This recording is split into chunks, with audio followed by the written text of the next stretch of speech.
Students को कब तैयारी स्टार्ट करना चाहिए यूपीएससी या फिर सिविल सर्विसेज की? क्योंकि अब कोई ये पूछे कि ओलंपिक्स की तैयारी कब करा जाए, तो आप जितना जल्दी हो सके। तो सर आपने एवरेज स्टूडेंट्स कैसे देखे हैं कि कब से जो तैयारी स्टार्ट करते हैं मैक्सिमम स्टूडेंट? देखिए, मैं आपको बताऊं कि ज़्यादातर लोग, लगभग 99% लोग ग्रेजुएशन के बाद शुरू करते हैं। क्या सर एक एवरेज स्टूडेंट जो होते हैं जिनके मार्क्स 50%, 60, 70, 75 रहते हैं, क्या वो सिविल सर्विसेज की तैयारी कर सकते हैं? कि लोगों के मन में ये बात डाली है जी। जो बिलो एवरेज लोग हैं या आईएएस नहीं बनते, इनको एसएससी करना चाहिए, बैंकिंग करना चाहिए। लेकिन मैं आपको उदाहरण देता हूँ अंजू शर्मा का। Hello all and welcome to स्टूडेंटो फ्रेंड्स। अभी हमारे साथ हैं अजय मिश्रा सर, जिनको आप सभी जानते ही होंगे। अजय मिश्रा सर को करीब 23 साल हो चुके हैं आईएएस या फिर यूपीएससी की तैयारी करवाते हुए, और सर का जो इंस्टीट्यूट है आईएएस दरबार के नाम से ऑनलाइन काफ़ी पॉपुलर है, जो कि आपने कभी देखा ही होगा। सो आज हम सर से कुछ बेसिक सवाल पर डिस्कशन करेंगे जो स्टूडेंट्स को डाउट होता है कि तैयारी कब करना चाहिए, कैसी करना चाहिए, क्या हम यूपीएससी की तैयारी कर रहे हैं राइट डायरेक्शन में कर रहे हैं, या फिर क्या हम यूपीएससी की तैयारी करने लायक हैं। कई बार ये भी सेल्फ डाउट होने लग जाते हैं सर स्टूडेंट्स को। तो सर सबसे पहले ये क्वेश्चन है कि स्टूडेंट्स को कब तैयारी स्टार्ट करना चाहिए यूपीएससी या फिर सिविल सर्विसेज की? क्योंकि कई बार ये होता है कि ग्रेजुएशन के बाद करें, सेकेंड ईयर में करें, कुछ लोग सोचते हैं, कुछ लोग सोचते हैं फाइनल ईयर में एग्ज़ाम दे रहे हैं तो उसी टाइम पे कर लेते हैं।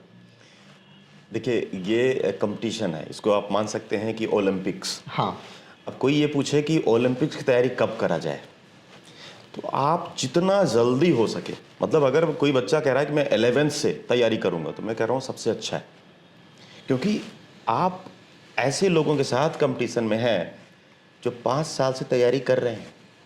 ऐसा बंदा जो 3 बार से इंटरव्यू दे रहा है, जब आप ग्रेजुएशन के बाद उसके साथ कंपटीशन में आएंगे, सेम लेवल पे वो वो 5 साल दे चुके हैं या फिर 3 बार इंटरव्यू दे चुके हैं। अब आप सोचिए कि एक फ्रेशर जो बच्चा है, हाँ, अगर वो सोचे कि मैं ग्रेजुएशन के फाइनल ईयर के बाद तैयारी शुरू करूंगा, तो 1 साल के अंदर वो कितनी मेहनत कर लेगा कि जो बंदा 3 बार से इंटरव्यू दे रहा है उसको बीट कर देगा वो। Right sir. उसको अगर 11th से कर रहा है, 12th से कर रहा है, फर्स्ट ईयर से कर रहा है, जितना जल्दी हो सके उतना तेजी से और सारी ताकत झोंक देनी चाहिए, ताकि ग्रेजुएशन के बाद अगर वो एग्जाम में बैठे तो फर्स्ट अटेम्प्ट में निकले। अदरवाइज वो पंचवर्षीय योजना सुना ही होगा आपने, लोग लेके आते हैं, वो ऐसे ही लोग होते हैं जिनको लगता है कि ग्रेजुएशन के बाद अब मूड बनाते हैं कि आखिर में करना क्या चाहिए। हाँ। तो कोई कहता है मैं आईएएस करूं, कोई कहता है मैं पीसीएस करूं, कोई कहता है एसएससी करूं। ये ग्रेजुएशन के बाद शुरू अगर होंगे तो आप पंचवर्षीय योजना में जाएंगे। राइट। सर आपको करीब 23 ईयर हो चुके हैं और आप मुखर्जी नगर में पढ़ा रहे हैं। तो सर आपने एवरेज स्टूडेंट्स कैसे देखे हैं कि कब से जो तैयारी स्टार्ट करते हैं मैक्सिमम स्टूडेंट्स? देखिए, मैं आपको बताऊं कि ज़्यादातर लोग, लगभग 99% लोग ग्रेजुएशन के बाद शुरू करते हैं, जो कि मुझे लगता है गलत स्ट्रेटजी है। लेकिन फिर भी अगर कोई कोचिंग कर रहा है तो आपको तो उसको पढ़ाना होगा, उसके ऊपर सारी ताकत हम झोंक भी देंगे तो एग्जाम में उसको बहुत प्रेशर हो जाता है, वो उन लोगों से compete नहीं कर पाता जो कई साल से तैयारी कर रहे हैं। राइट। तो कहीं ना कहीं मुझे ऐसा लगता है कि जो एवरेज स्टूडेंट जो अभी तैयारी करें, अगर ये वीडियो देख रहे हैं लोग, तो मैं उनसे कहूंगा कि अगर आप 12th में हो तो आज से तैयारी शुरू करो, फर्स्ट ईयर में हो तो अभी तैयारी शुरू करो, और अगर ग्रेजुएशन में हो फाइनल ईयर में, तब तो अर्जेंट है। आप समझो, क्योंकि अगर आप इल्यूजन में रहना चाहते हो, आपको लगता है कि यार मैं बहुत 30 मार्क खा हूं, तो वो जो आईआईटीएन है, जो आईआईटी टॉपर है, जो 50 लाख की नौकरी छोड़ के आया है और पिछले 3 बार से इंटरव्यू दे रहा है, वो आपको साधारण तरीके से पास नहीं होने देगा, अपने आप को तो बीट होने नहीं देगा वो। राइट। सर आप बच्चों को लेकर इतना इमोशनल टच क्यों है? मतलब आपसे इंटरव्यू कर रहा हूँ तो वही सब चीज़ें आ रही हैं कि एकदम आप काफ़ी स्ट्रगल करे हों और काफ़ी आपने करीब से उन चीज़ों को फील किया होगा। मैं आपको बताऊं कि मैं अपने गांव का सबसे अच्छा स्टूडेंट माना जाता था जी। मेरे गांव वाले चाहते थे कि मैं कुछ बड़ा करूं। हाँ। मेरे पिताजी का सपना था कि मैं आईएएस ऑफिसर बनूं। तो जब मैं तैयारी करने के लिए दिल्ली आता हूं तो 2003 में मेरे पिताजी की अचानक डेथ हो जाती है। तो सारा सपना जो सिर्फ मेरा था, वो अचानक मैंने देखा कि पूरे परिवार का बन गया। मेरे पापा का सपना जो था वो मेरी माँ का बन गया, मेरे भाई का बन गया। सारा गाँव में चाहता था कि मैं आईएएस ऑफिसर बनूँ। मैं दिल्ली आता हूँ, एक कोचिंग ज्वाइन करता हूँ, मुझे लगता है कि वो कोचिंग वाला ना सब कुछ मेरे लिए जान निछाड़ कर देगा। ऐसा कुछ होता नहीं है यार। वो 250 के बीच में आप बैठते हो, सिलेबस ख़त्म कराया, आपको भाड़ में जाने दिया। सारी लड़ाई होती है जब आपका कोचिंग ख़त्म हो जाती है और जब आप एग्ज़ाम देने जाते हो, तब आपको गुरु की सबसे ज़्यादा ज़रूरत पड़ती है। उस टाइम पे अकेले हो जाता है, फिर उस वो टाइम अकेले पता हो नहीं, जाता फिर है। वो छूट जाती बच्चा पता ही नहीं होता किस डायरेक्शन में जाना है। मैंने अपने आप से एक वादा किया जब ये कोचिंग मैंने खुली, इसके लिए मेरा पार्टनर मुझसे नाराज़ हुआ, कोचिंग उसने बंद कर दी कई बार। 2020 में एक कोचिंग बंद किया, 2008 में बंद किया था, लेकिन मैंने अपना प्रण लिया था कि मैं अपने बच्चे के साथ तब तक रहूँगा जब तक वो सेलेक्ट ना हो जाए, क्योंकि जो प्रॉब्लम मैंने फेस की है वो बच्चा फेस नहीं करना चाहिए। जी बिल्कुल। आपको मैं बताऊं कि आज मेरे गांव से कोई बच्चा नहीं आया तैयारी करने के लिए। मैं आज आपको बता रहा हूं, ये सिचुएशन बड़ी बुरी होती है, आप समझो। मेरे पिताजी का जो सपना था वो टूट गया। तो ये सारी सिचुएशन जो होती है बड़ी बुरी होती है, आप समझिए बात। हाँ बिल्कुल। और हर एक इंसान को मैं चाहता हूं कि समझना होगा कि अगर आप सेलेक्ट नहीं हुए ना, तो आपके पीछे सैकड़ों लोगों का सपना टूट जाने वाला है। जी तो मैं लड़ना चाहता हूं आपके लिए, ताकि मैं उन सैकड़ों लोगों का सपना बचा सकूं, आपके घर वालों का सपना बचा सकूं। और मैं फिर से कह रहा हूं आपसे, मेरे अंडर में आने के बाद मैं तब तक आपके साथ रहूंगा जब तक आप सेलेक्ट नहीं हो जाते हो। ये फीस उस कैसी तैसी, ये कोचिंग ऐसी तैसी, ये इमोशनल अटैचमेंट है उस बच्चे के साथ। बस ये मैं कहना चाहता हूँ। Okay, great sir, great, thank you. क्या सर एक एवरेज स्टूडेंट जो होते हैं जिनके मार्क्स 50%, 60, 70, 75 रहते हैं, क्या वो सिविल सर्विसेज की तैयारी कर सकते हैं? जनरली देखा जाता है कि जो सिविल सर्विसेज की तैयारी करते हैं वो काफ़ी बैकग्राउंड वाइज ब्रिलियंट होते हैं, और अब तो ये भी देखा जाता है कि टॉपर हर तरीके के निकल के आते ही हैं। देखिए, यही सोसाइटी ने क्या किया है ना, कि लोगों के मन में ये बात डाली है जी। कि जो बिलो एवरेज लोग हैं ये आईएएस नहीं बनते, इनको एसएससी करना चाहिए, बैंकिंग करना चाहिए। लेकिन मैं आपको उदाहरण देता हूँ अंजू शर्मा का। अंजू शर्मा हाई स्कूल में फेल हो गई, इंटर में फिर फेल हो गई। ये बिलो एवरेज मानी जाएगी कि नहीं मानी जाएगी? बिल्कुल, डेफिनेटली। ये फर्स्ट अटेम्प्ट में सेलेक्ट हुई। अनुराग कुमार एक दूसरा स्टूडेंट है जो 12th में फेल हो गया, ग्रेजुएशन में यह हालत हुई कि बैक पेपर 2 बार आ गया। ओके। ऐसा बच्चा फर्स्ट अटेम्प्ट में निकला है। अब अगर ये लोग निकाल सकते हैं जी सर। तो मैं किसको मानूं कि नहीं निकाल सकता? बिलो एवरेज और होते क्या है? तो मैं ये कहता हूं कि जितने भी बच्चे हैं इनको ये समझना होगा कि ऐसे उदाहरण ढूंढो जो आपसे बुरी परिस्थिति में रह के सेलेक्ट हुए हैं। जी सर, बिल्कुल। और आपको मिलेगा। वो 12th फेल मूवी अभी आई है, क्या वो बिलो एवरेज नहीं था? जी वो भी बिल्कुल तो बिलो सर। एवरेज है। हाँ, और ऑब्वियसली सर। वो सेलेक्ट हुए। ओके, सो सर जो तैयारी करते हैं स्टूडेंट्स, लगातार मोटिवेट रहना या फिर उसी जुनून के साथ कंटिन्यूअसली प्रिपरेशन को करना कैसे पॉसिबल है सर, या फिर कैसे कर सकते हैं? देखिए, इसमें सबसे पहली बात है कि इंसान के पास रीज़न होना चाहिए। हाँ जी। देखिए, गोविंद जायसवाल एक रिक्शे वाले का बेटा, वो सेलेक्ट हुआ। उसने एक इंटरव्यू में बोला कि जिसे अपने माँ बाप का चेहरा देख करके मोटिवेशन ना आता हो, वो इंसान कभी यूपीएससी क्रैक नहीं कर सकता। जी बिल्कुल सर। आज मैं आपको बताता हूँ कि किसी भी स्टूडेंट के जीवन में, आप ध्यान से देखना, उसके पापा की लाइफ में सबसे बड़ा दिन कौन सा होता है, ये आप हर एक स्टूडेंट को ये समझना होगा कि आपके पापा की ज़िंदगी में सबसे बड़ा दिन वो होता है जिस दिन वो आपके नाम से जाने जाते हैं। जी बिल्कुल सर। अगर ये दिन याद रखा ना बच्चे ने, तो हमेशा मोटिवेटेड रहेगा। और एक बात और मैं यहाँ पे कहना चाहूँगा कि आज इस बच्चे को डर लगता है यूपीएससी की तैयारी में। जी सर। सोचता है कि पता नहीं मैं सेलेक्ट होऊंगा कि नहीं होऊंगा। ऐसा डर इनके अंदर सिर्फ इसलिए है क्योंकि इनके पापा आईएएस नहीं है। अगर इनके पापा आईएएस ऑफिसर होते, ये बंदा कभी एसएससी की तैयारी नहीं करता, बैंकिंग की तैयारी नहीं करता, ये हमेशा सिर्फ यूपीएससी की तैयारी करता। जी सर, बिल्कुल। अगर इनको आईएएस नहीं बने आज ये बच्चे, और आईएएस की तैयारी नहीं किया इन्होंने, तो इनका जो बच्चा होगा ना, उसको भी डर लगेगा। तो अपने पापा के लिए एक महान दिन लाना है अगर, और अपने बच्चे के लिए रोल मॉडल बनना है, ये अपने दिमाग में जो रख लेगा, वो इंसान हमेशा मोटिवेटेड रहेगा।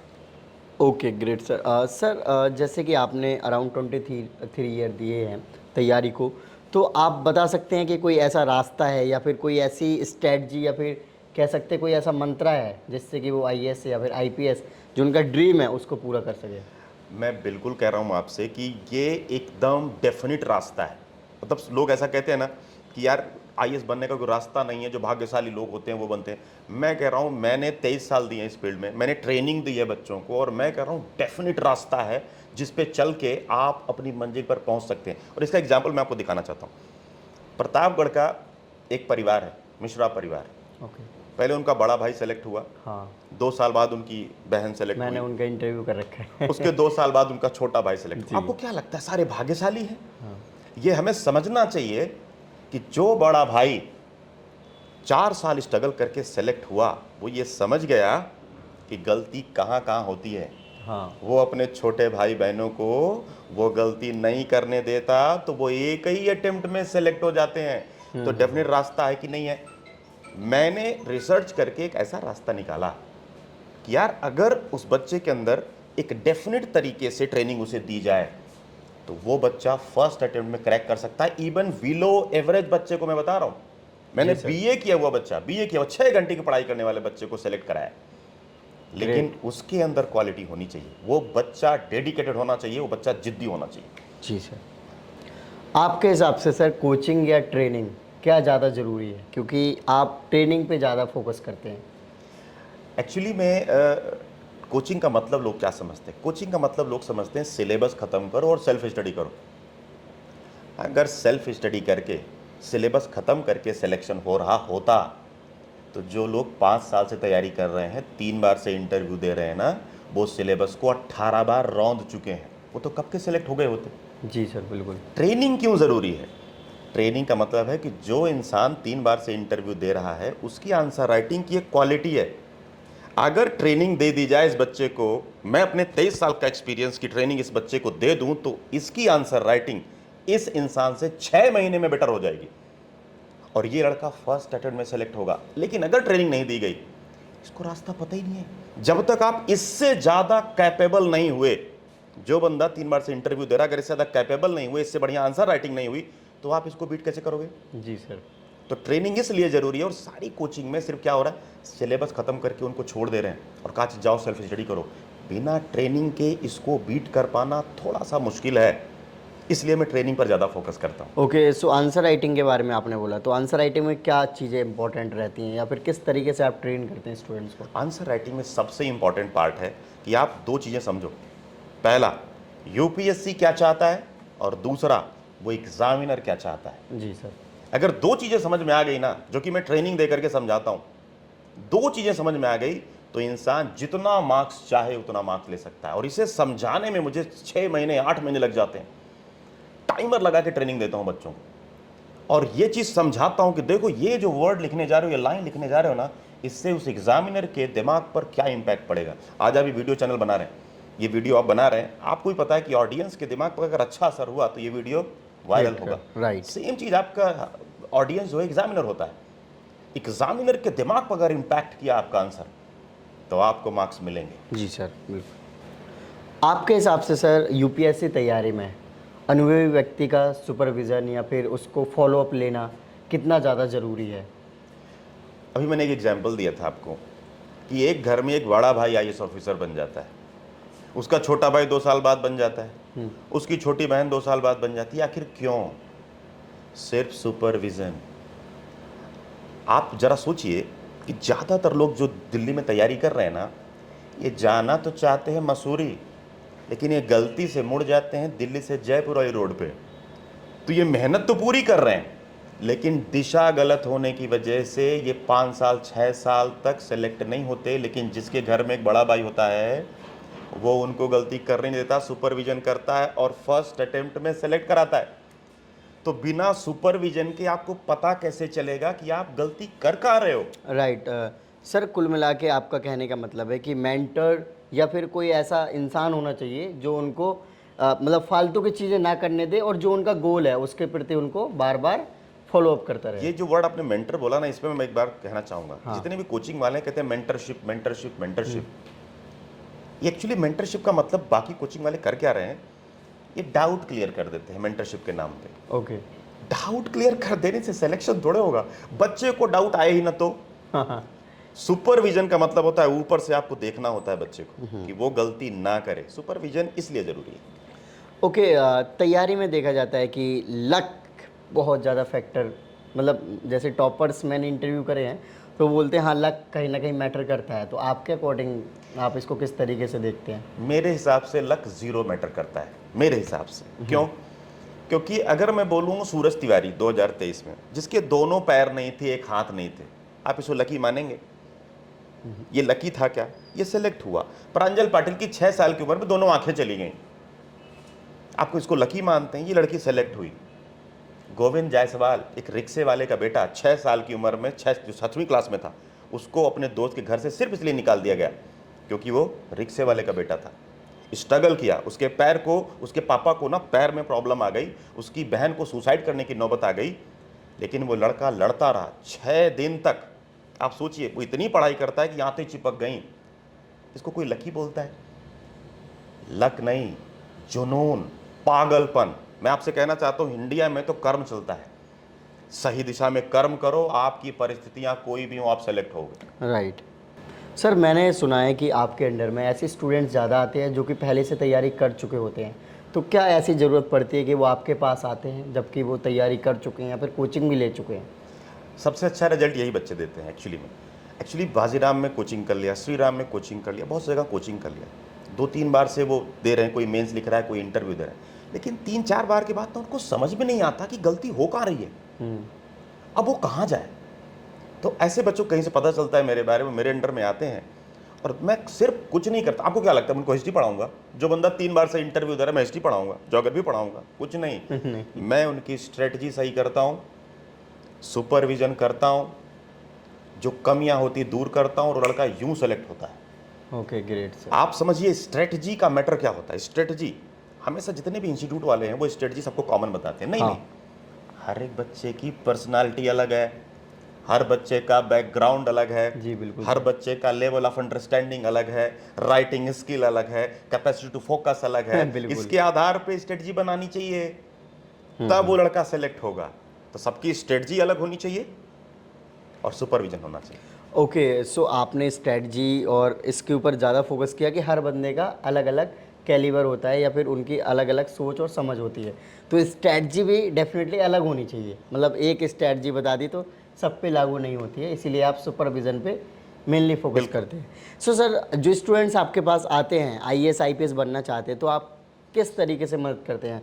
क्या आपके कोर्सेज या फिर किस तरीके से आप उनको गाइड करते हैं रेगुलर बेसिस? देखिए, मैंने खुल के बोल दिया है कि अगर आप ये सोच रहे हो कि मैं सिलेबस खत्म करके सेलेक्ट हो जाऊंगा, सिलेबस खत्म करा के, वो तो मैं कराऊंगा ही कराऊंगा, उससे सिलेक्शन नहीं होगा। हमारे यहाँ भी 15 फैकल्टी हैं, लेकिन मैं आपसे कहना चाह रहा हूँ वही 15 फैकल्टी जो रिनाउंड हैं पूरे इंडिया के, 18-18 किताबें लिख चुके हैं, 12-12 किताबें लिख चुके हैं, 20-20 साल का एक्सपीरियंस है, उनके अंडर में सिलेबस खत्म करके भी सिलेक्शन नहीं होगा जब तक आप पूरा प्रोसेस फॉलो नहीं करोगे।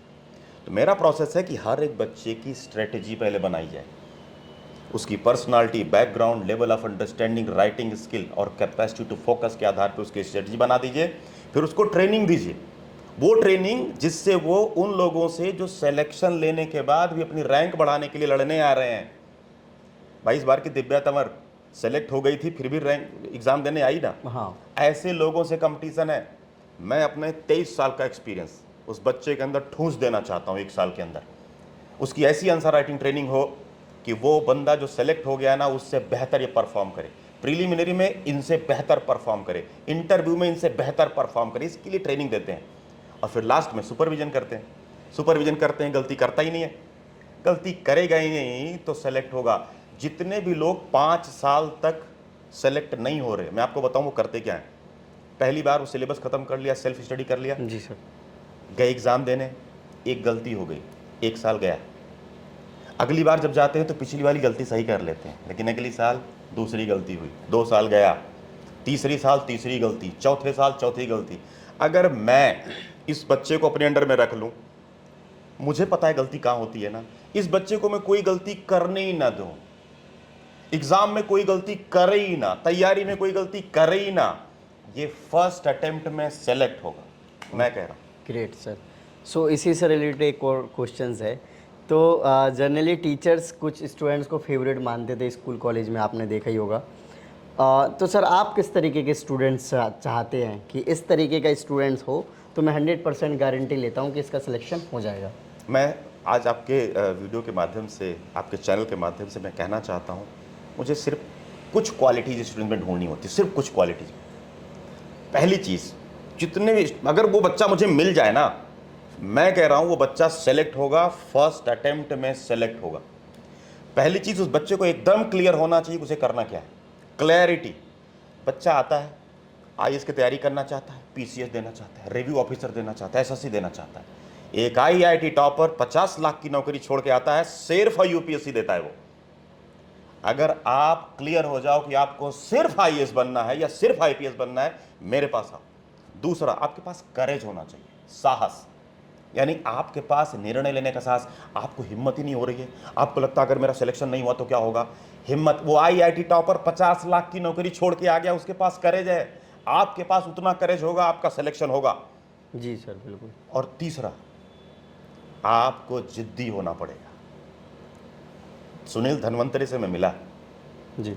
उस बच्चे से, मैंने पूछा, 3 बार यूपीएससी को क्रैक किया उसने। मैंने पूछा कि क्या एक खास बात है, क्या आप इस बार सिलेक्शन ले लोगे? बोला सर मैं ले लूंगा। मैंने बोला क्यों? बोला मैं जिद्दी हूं। मैं आपसे कहना चाहता हूं, अगर कोई बच्चा पागलपन की हद तक पे आ जाए, जिद्दी हो जाए कि मुझे करना है, मेरे पास आओ। फर्स्ट अटेम्प्ट का मैं चैलेंज करूंगा, लेकिन आपको बस सुनना है मेरी बात। जैसे बोलूं करते जाओ। शिष्य बन के आओ, ग्राहक बन के नहीं। राइट, शिष्य बन के आओ। Okay, so thank you so much sir. आपने काफ़ी अच्छे तरीके से गाइड के स्टूडेंट्स को, जो बेसिक क्वेश्चंस थे उनको सबको एड्रेस किया। और फ्रेंड्स, आपने देखा होगा कि सर ने बहुत ही अच्छे तरीके से हर क्वेश्चंस का आंसर दिया। और सर का मानना है कि अगर आप आईएएस की तैयारी करना चाहते हैं तो आपके अंदर करेज या फिर आपके अंदर जिद होनी चाहिए, सिंपल बात। बाकी तो सर हैं आपके लिए मेंटर या फिर सुपरविज़न का काम जो सर करेंगे। ट्रेनिंग बहुत हाँ, ट्रेनिंग। तो सर से जुड़ें। सर का जो चैनल है और जो साइट है, जो कॉन्टेक्ट डिटेल है, आपको वीडियो के डिस्क्रिप्शन में मिल जाएगा। आईएएस दरबार के नाम से सर का इंस्टीट्यूट है मुखर्जी नगर में, और करीब सर 23 ईयर से पढ़ा रहे हैं, और सर डायरेक्टर भी हैं कोचिंग के। तो सर से काफ़ी अच्छा लगा हमें मिलके, और काफ़ी सर एनर्जेटिक और काफ़ी मोटिवेटिंग पर्सनालिटी है, जो कि प्रिपरेशन के दौरान चाहिए होता है सर। और साथ ही सर का नॉलेज तो आपने देखे ही होगा, वे ऑफ टॉकिंग से चीज़ें समझ आ ही जाती हैं। आई होप फ्रेंड आपको वीडियो अच्छी लगी हो तो इस वीडियो को लाइक करें। जय Hind. Thank you so much. Welcome.